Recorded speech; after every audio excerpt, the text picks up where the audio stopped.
بسم اللہ الرحمن الرحیم۔ اللہ تبارک و تعالیٰ نے لوگوں کی ہدایت کے لیے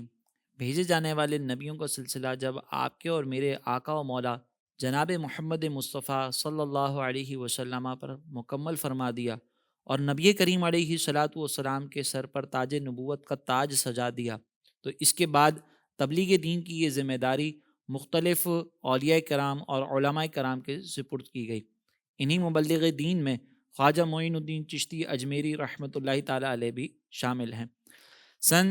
537 ہجری پر مطابق 1142 عیسوی کو سیستان کے علاقے سنجر میں حضرت خواجہ غیاث الدین حسن رحمۃ اللہ تعالیٰ علیہ اور بی بی ام الورا کے یہاں اس عظیم ہستی کی ولادت ہوتی ہے، جسے دنیا آج خواجہ معین الدین چشتی اجمیری رحمۃ اللہ تعالیٰ علیہ کے نام سے جانتی ہے۔ چونکہ آپ کی والدہ امام حسن رضی اللہ تعالیٰ عنہ اور والد امام حسین رضی اللہ تعالیٰ عنہ کی نسل سے تعلق رکھتے ہیں، لہٰذا آپ نجیب الطرفین سادات میں شامل ہیں۔ تقوی اور پرہیزگاری سے مزین والدین کے آگوش تربیت میں پروان چڑھنے کے سبب عام بچوں کی طرح لہو و لعب میں مشغول ہونے کے بجائے ابتدا سے ہی علم دین کے حصول کی جانب متوجہ رہے۔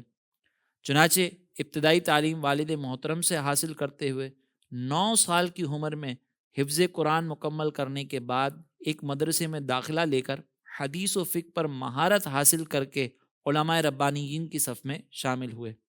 جب آپ کی عمر مبارک 15 سال ہوئی تو والد محترم ترکے میں ایک باغ اور پنچکی چھوڑ کر اس دنیا سے رخصت ہو گئے۔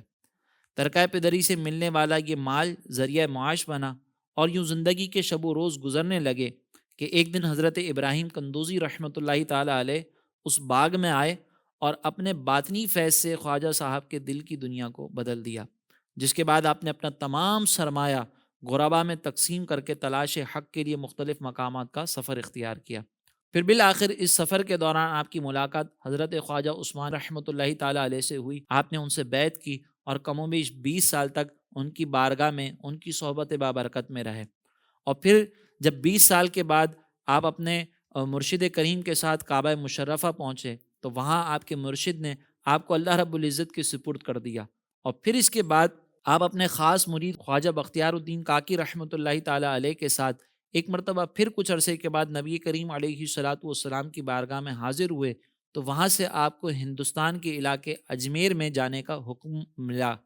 چنانچہ آپ حکم نبوی کی تکمیل کرتے ہوئے مختلف مقامات سے ہوتے ہوئے اجمیر کے علاقے میں پہنچے، اور جب آپ اجمیر پہنچ رہے تھے تو راستے میں آپ کی ملاقات کچھ بزرگوں سے بھی ہوئی، جس میں بطور خاص حضرت شمس العارفین عبد الواحد رحمۃ اللہ تعالیٰ علیہ سے آپ کی ملاقات ہوئی۔ پھر اسی دوران آپ کی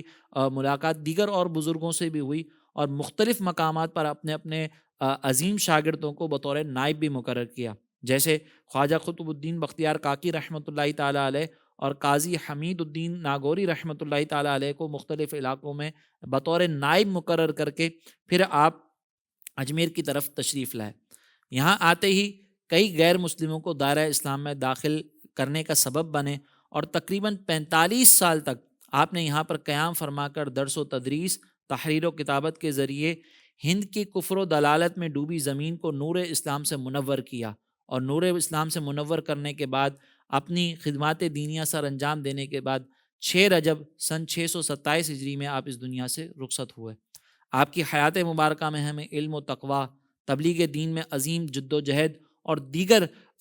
دینی امور کے لیے اپنی جان مال کو قربان کرنا یہ ہمیں نظر آتا ہے۔ چنانچہ اگر خواجہ صاحب رحمۃ اللہ تعالیٰ علیہ کی حیات طیبہ کو دیکھا جائے تو ایک پیر کامل کو کیسا ہونا چاہیے، اس کے کیا اوصاف ہونے چاہیے، وہ ہمیں آپ کی ذات مقدسہ میں نظر آتے ہیں۔ اللہ تبارک و تعالیٰ آپ کی سیرت کو سامنے رکھ کر ہمیں اچھے انداز سے زندگی کو گزارنے کی توفیق عطا فرمائیں، آمین، وما علینا الا البلاغ المبین۔ زندگی کے تمام شعبوں میں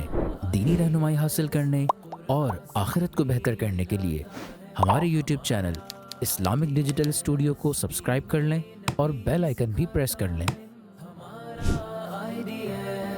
قرآن سے بھی ملاتا ہے۔